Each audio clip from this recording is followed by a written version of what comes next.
Hello and welcome for our first episode, MTA Talks. I am Muhammad Tahrali, founder and CEO of MTA Real Estate. With me, my friend Isabel, she's the founder of 1.6 and the great architect in Dubai. We are here to talk what's going on in Dubai real estate, what's coming, all the topic what you are asking about, we're gonna here to provide. Hello, Isabel. Hi, how are you? I'm super great. What about you? Yeah, I'm really great as well. I'm happy to be here with you. Lovely to talk about everything. Let's be open, transparent with the people who are gonna watch us, because I would like to transfer the talk, what's going on in the offices, in the coffee, to this podcast. All the question, what's happening, we'll put it on the table and discuss about. But Think we need some background info, so that okay, people really know what's going on. tell us about your background. Yeah, so I'm an architect. I studied in Germany and in Austria. I did architecture for a while I was over there, and then I was really getting into the high-end designs. But this happened when I was working in the UK, so I got into the luxury projects, and I was really hooked with all of those amazing materials, furniture, interesting clients, and yeah, this is how I made my journey moving forward basically to the US. I was in New York also, working on amazing penthouses and some really cool projects. And then So I I came to see Dubai. like Germany, Austria, UK, US, you play Yeah. in the big city. Yeah, definitely. You learn a lot when you live in those different places, different clients, different cultures, and everything here comes together. So I think my background is really useful for where I'm based now. Lovely. What's bring you to Dubai? I think it was COVID, because Dubai was managing COVID really, really well, and Dubai was open. So I came here on a one-way ticket in 2021, and I think a lot of people that come here that don't have the intention to stay, because you don't know what's going on, but you just fall in love with it. So I opened my company, and I'm still here after 4 years. What is the first thing click with you here in Dubai? You said, okay, after that I decide I'm gonna stay. I feel this is the place where I'm gonna be. Peace. Peace. Yeah. Inner peace or peace as a safe place? Exactly, both, yes. But yeah, feeling some kind of peaceful feeling when you are walking around and nobody is like following behind you in any kind of street. As a woman, especially, that's amazing. And yeah. Lovely. We do have a lot of questions about women in construction site too. Yeah, we will later. come to that. Yeah. How about you? How's Okay. your... Actually, me, I am familiar with the area here with the golf. I am in not only in real estate, even in construction, MEP. I had a company in Qatar. I was liking all that golf area. It's my region, how to play in it. Yeah. Then I was in construction. I love anything related with the real estate, MEP, construction, fit out, which is your job, anything. Super. Then I was starting in some development, different city, Yeah. in Europe, even in Turkey. Then when I make conclusion for a lot of city, there is nothing you can compare with the Dubai in terms of business-wise, in terms of the family, in terms of your stability, in terms of your inner peace, what you mentioned, Opportunities. connection, opportunities, nothing. Look, UAE here and others here. In terms even for business, for taxation, money talks, anything. You cannot compare, really. Yeah. So we back as an investor. So I invest in a couple of property. Then I see the gap in real estate market. You can meet some broker. They don't have clue what's going on. They are saying things they don't understand it. Just they would like push you to sell. Said I see this is means like an opportunity to open my real estate company. Yeah. If they treat with me as me, I'm an investor and I see the wrong communication. Yeah. What's happening between brokers and investors? So I said, let me provide and build a company, build in trust and honestly and experience. So you found the problem. Yes. And you found the solution. Exactly. And this is this shortcut in business. Yeah. When you face the problem and you provide the solution as a business. Yeah. Correct. So then we start in MTA real estate, and thanks God now I believe we are good in what we do. That's amazing. Yeah, I think so. Tell me how it's work with you in construction site. Well, it's really interesting because, of course, I went to a lot of construction sites in Germany, in Austria, and so on. And my experience was not really the best because, yeah, I feel like people were always looking at me. Sometimes they do like weird comments, and it doesn't make you feel comfortable at all, which is a shame because you study, you get prepared for the work in the office, but nobody really prepares you for the work on site. And I've worked before in a bank. I was always working with people, but on the construction site, it's definitely rough. So I was not happy to go to the construction site at all. I was kind of like panicking every time. Like I felt really anxious when I had to go, especially if my boss wasn't with me. But now in the UAE, I had no expectations because my experience was bad. But I think when you start in a new country, you need to give it a new chance. And here, it's really, really amazing. People, they just, they have really great support for me. I don't get any weird kind of comments about myself. You know, I'm a woman between like maybe 5 to 7 men in the group of, you know, engineers, and it's amazing, and I feel very, very in good hands. Lovely to hear that. So, I think we should also talk about some kind of trends that we have going on now. tell me. Because you get a lot of projects on your tables, right? Yes. What kind of trends can you spot that are, let's say, now really upcoming? Okay. Let me answer you with a different way. Okay. There is no the best project or bad project. First of all, what is the budget?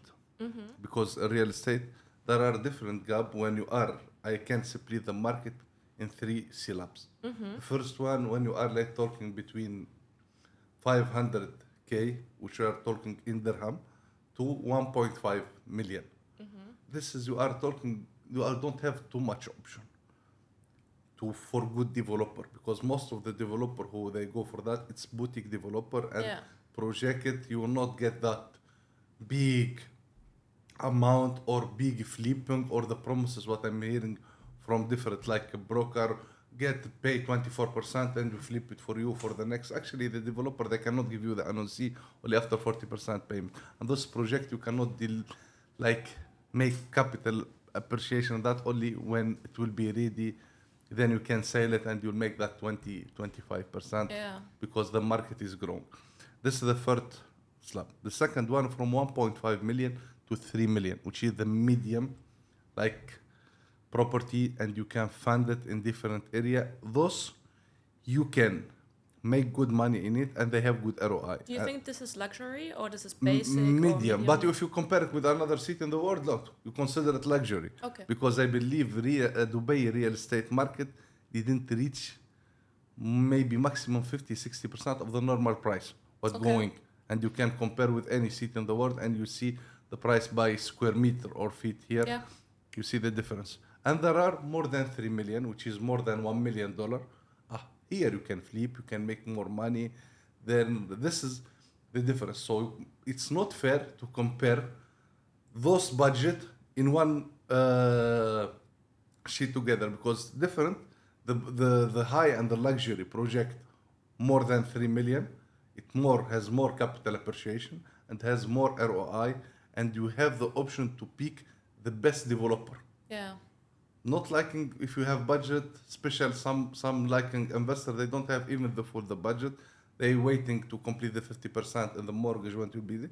They don't have many options. Yeah. So they will go for the area which is potential growth area, not prime location area, which is good. They can make money with this. Comparing with this budget in another country, they cannot do nothing. Yeah. So base it in the budget. So there's something for everybody. Yep, exactly. There are something for everybody, but everybody must calculate it before to enter. Yeah. Because the real broker, not the one who's selling many units, the one who make proper consultation for his investor. Because normal real estate, we should be like a doctor. We see how much he's able to pay monthly installment, what is his income, what he wants. If he's end user, which is I don't prefer the word end user. Someone want, because when you say end user, like you kill the guy. He cannot no. Someone would like to live in it, Yeah. or someone would like to go for ROI to invest, or someone would like to sell it. Okay.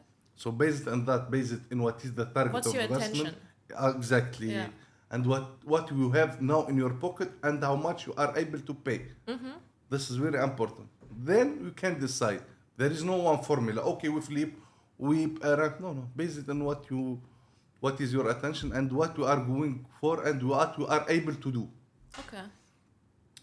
So, let me ask a question for you now. So, guys, we are keeping asking to each other to know us. Then, in the next episode, we are inviting some good people you're gonna see. Sounds good. How to shift from design to fit out? Yeah, so I think that this country is the country of opportunities. And I was represented with an opportunity. Basically, I was doing a design for a project in Abu Dhabi. And in that project, I found a person who was able to build it with me. So that means that I became also the contractor for that project. But it was not my intention to do that in the beginning, because I felt like, oh my God, there's so much responsibility. But what I realized throughout the project is that with this kind of approach, I can control the entire project, because I'm doing the design, I'm also doing all of the details on site and manage everything from A to Z, allows me that to deliver exactly what I'm showing to the client in the concept and design stage. As the final product. So I realize, my work goes beyond just the design stage, and the client is really happy with that, because they don't have to talk to too many people. They mainly talk to me and the people who are managing the site and so on. But yeah, I'm involved from the beginning until the end, and yeah, I'm very happy that I made this step, because it's much more fun. And the client is happy, and I always say that the most important thing is the project and the client's happiness. So yeah. And what do you think? You are keep going from fit out to another part, or are you gonna what you see? Yeah, Or based it in the flow? I love the fit out, and yeah, I want to go more into developing projects with the clients, like refurbishments of like villas and so on, because there's so much opportunity in the market right now. All of those projects now that need refurbishment, it's old. Some of those projects are like about 10 to 15 years old. It's outdated design. A huge potential. Huge potential. We need to make some things more sustainable, and yeah, everybody wants to get into that also. It's a big business. Great. What do you think about what is good for like a first-time investor? Is it good to buy something off-plan or from the secondary market? Can you give any idea? We're back. Okay. Base it in the target. Okay, and base it in the budget. For me, always I recommend off-plan. Why off-plan? Because off-plan, there are a lot of profit can come to you. The capital gain. First, and especially here, like in DLD, they strict exactly the rules, so there is the risk to delay and the risk of don't get your project in time, and all the headache what you are facing in different places doesn't exist here. Yeah. Which means to get your project in 2 years and make 30-40%. It's lovely. Yeah. Plus you are paying 50%. You can easily get the mortgage here, and the mortgage doesn't have big rate. So we are talking about 4.5 something, and most of the people they are eligible to get it. Yeah. So that's why I prefer off-plan. But if someone he would like to get good opportunity, stress deal in secondary market, and has the cash, why not? What's a stress deal? What's stress deal? Okay, there are OP, original price what you bought it. Okay. Great.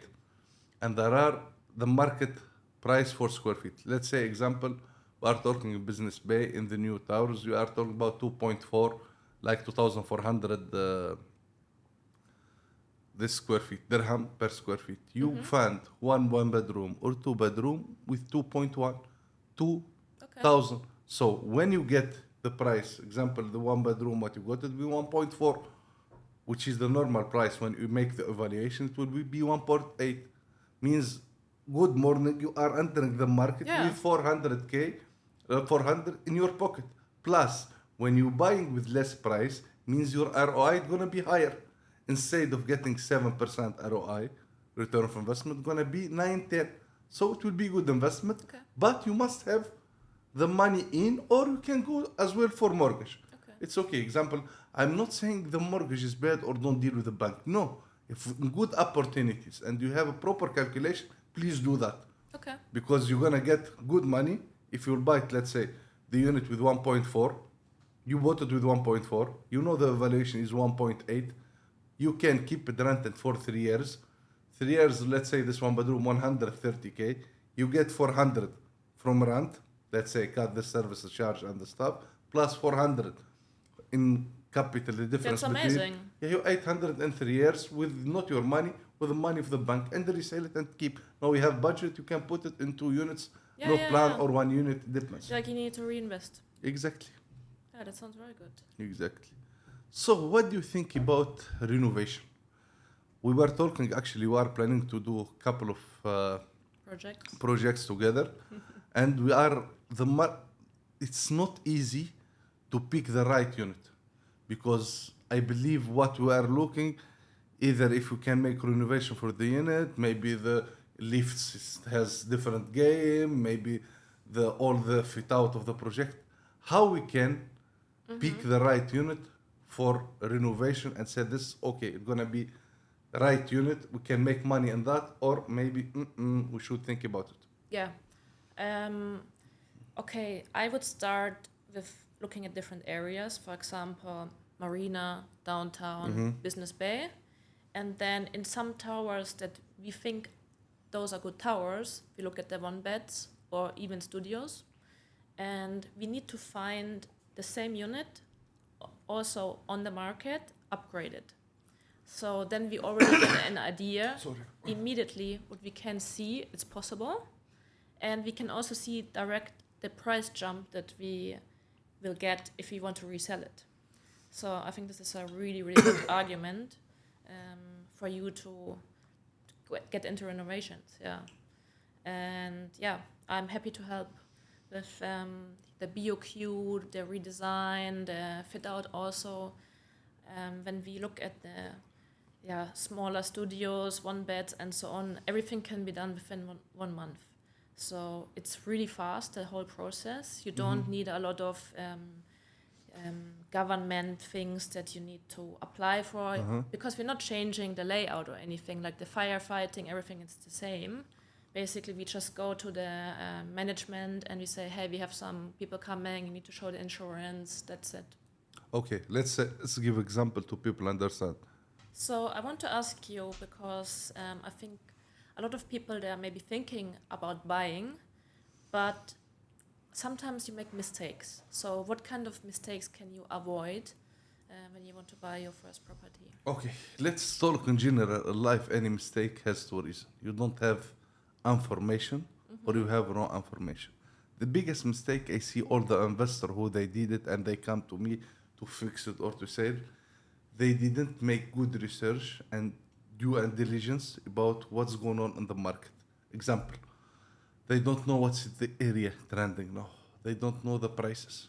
They don't check, which is everything here obvious, you know. You can check everything. Okay, let's start one by one to be clear for you. First, they don't understand the market. How is it? Means this period, like they don't follow, means this period they're gonna make breach, like metro stuff, so it's gonna be increased. They must understand. Or they don't know this prime location. They don't know the potential example of. They don't know. Just someone told them to buy good investment. They didn't make any research, anything. They go. Second, they buy based in emotion when they are investor. Example, if you are end user and you're gonna live in it, please do your emotion, do your feng shui parrot, wherever you want, because this is the place where you're gonna be. But if you are investor, you don't have the right to use your emotion. Bring some expert people. They made all the kind of mistake. They're gonna tell you how to avoid it, and they guide you. Yeah. Okay. Very important. Sometimes people they don't follow the right broker. One man example, he found one beautiful girl like looking good.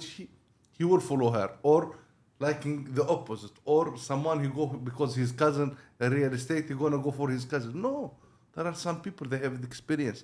Some people they have reputation they care about it. You must go knock their door, and they are not going to hit and run. Yeah. They care about their reputation.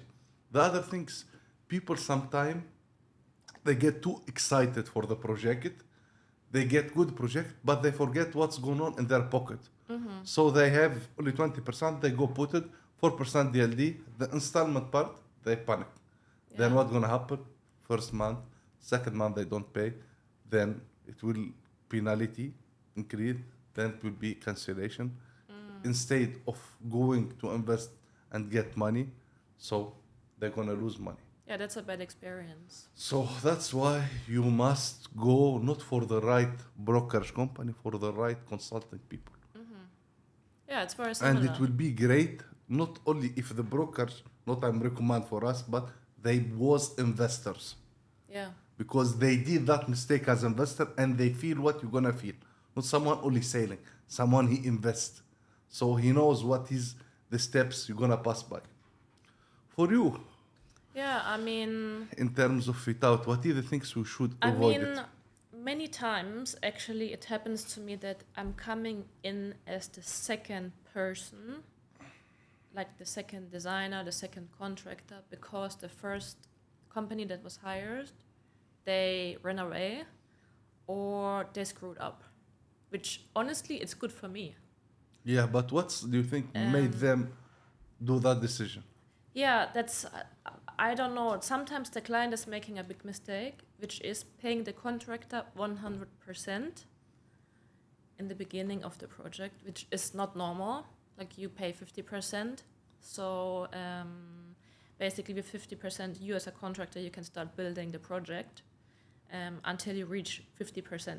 But if you pay the... It's lack of experience. Yeah, Rarely, lack of experience from the client. yeah, 100%. Who pay 100%? Maybe a lot of people here think, oh, you know what, if I pay you 100%, oh, it's going to be done fast and so on. No.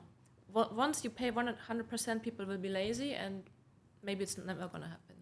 So yeah, this is what happened to a client just... So what do you recommend the client to do? Yeah, definitely you look at different people, you look at them, you ask them for how much do you want to start the project. And if they say 100%, it's like a red flag. So 50%, that's normal. You keep yourself at the safe side also. You can ask for like a security check and also the 10% at the end to just be paid just before the handover. But of course, you as a client, you need to make sure that your project is ongoing and yeah, it's finished at the time when it should be. And then you can pay the remaining amount. But you need to keep yourself on the safe side also. Lovely. Yeah. I believe it's enough for today. Yeah? What do you think? I think maybe we want to talk about what we can talk about in the next episode because... Exactly. So let's them, like, guys, share your thoughts with us. DM us in the comment. Any topic we'd like to talk about it. You have like different from architect, fit out, construction, buying, selling, investing, flipping. So you can talk about a lot of things, but of course we'd like to motivate us through your comment, through your thoughts, what you see, and we are here to serve you with the right information and to be your guideline in UAE. Yeah, we would like to have this podcast as something that's interactive. Yes. And yeah, we want to invite guests, and I think it will be really, really nice for you to listen to. Perfect. Thank you for your time. Thank you. Thank you for sharing all the thoughts together. I'm happy that we're Likewise. having the same podcast. And see you soon. Bye-bye. Bye.